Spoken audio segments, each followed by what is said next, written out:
All right, as we talked about in the previous video, when you're dealing with a caliper, the bore is not the sealing surface, okay? You can have corrosion pits in this bore.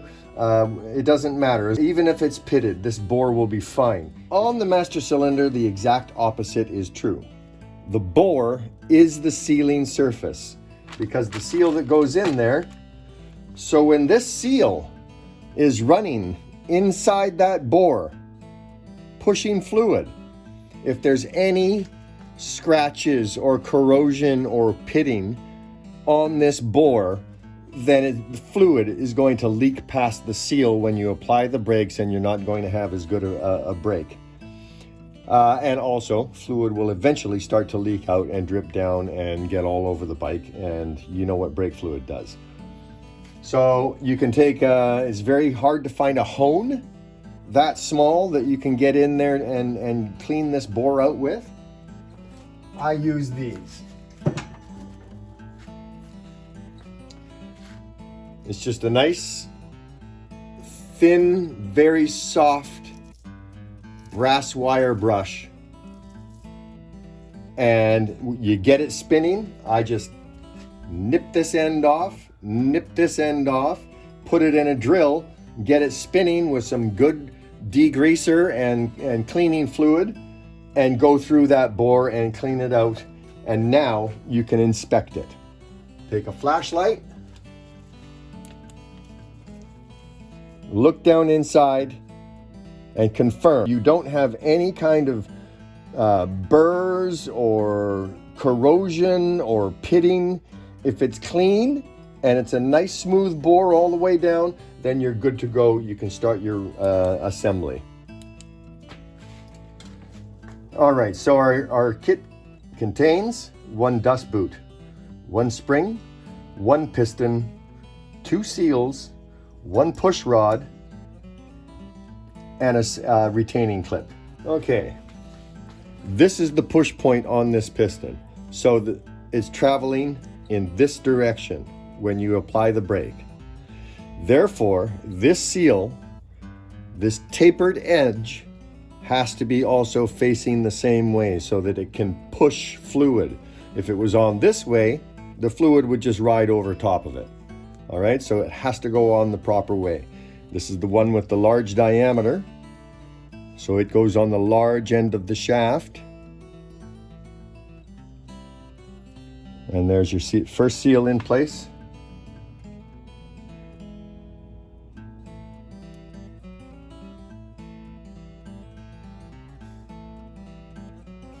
And there's the second one on. Spring, like that.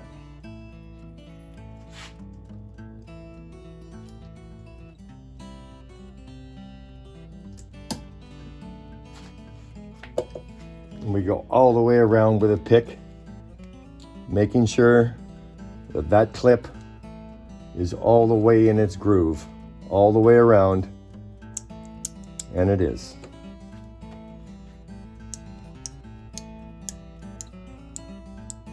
And our new boot goes on.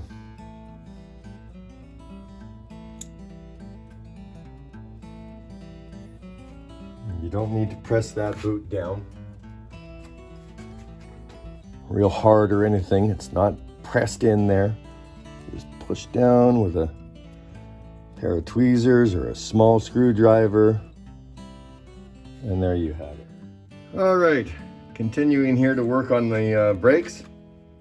I thought I was going to get a little bit of a break with this front master cylinder, but it turns out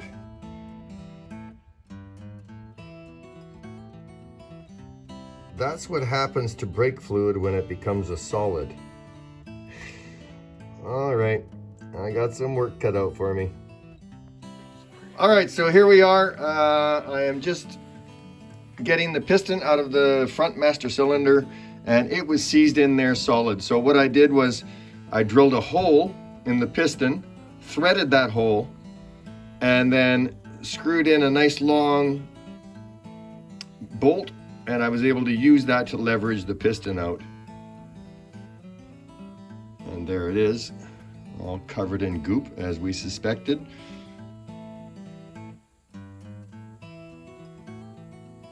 Simple, just drill a hole in the end of the piston, thread it, put a nice long bolt in there, and now you've got some leverage to pull it out with.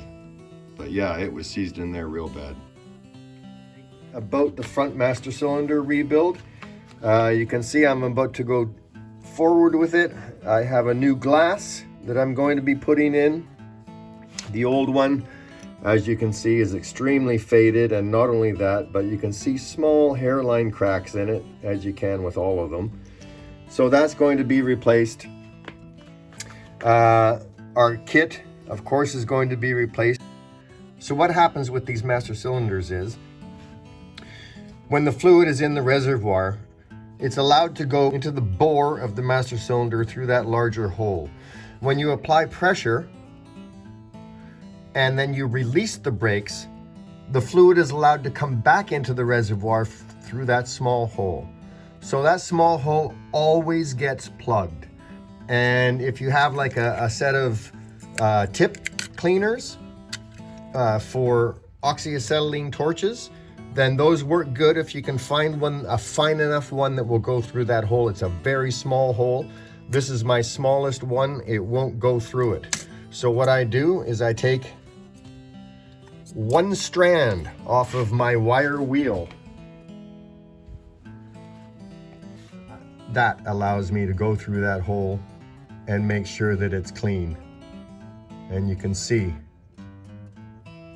that that's going all the way through the hole, and I don't have to worry about the fact that it's plugged. Also, an interesting thing about these master cylinders is you can see in the plunger that there's 3 holes here. So when you're applying pressure to the brake system, those 3 holes allow more fluid to enter the front side of the plunger to replenish what gets lost when the pads wear and the calipers fill more with fluid. So there has to be a way for fluid to transfer from the reservoir to the calipers as the pads wear. It's very small, the amounts that transfer at a time. And so as a result, you'll notice with your kit, there is this washer.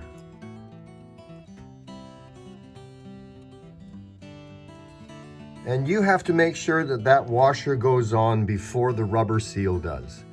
If the rubber seal goes on and there's pressure against it, of course the rubber is going to make sure that no fluid passes through there. But if there's a small steel washer there, fluid can get between the washer and the plunger because it's creating a gap between the plunger and the seal. And that's all I have to say about that.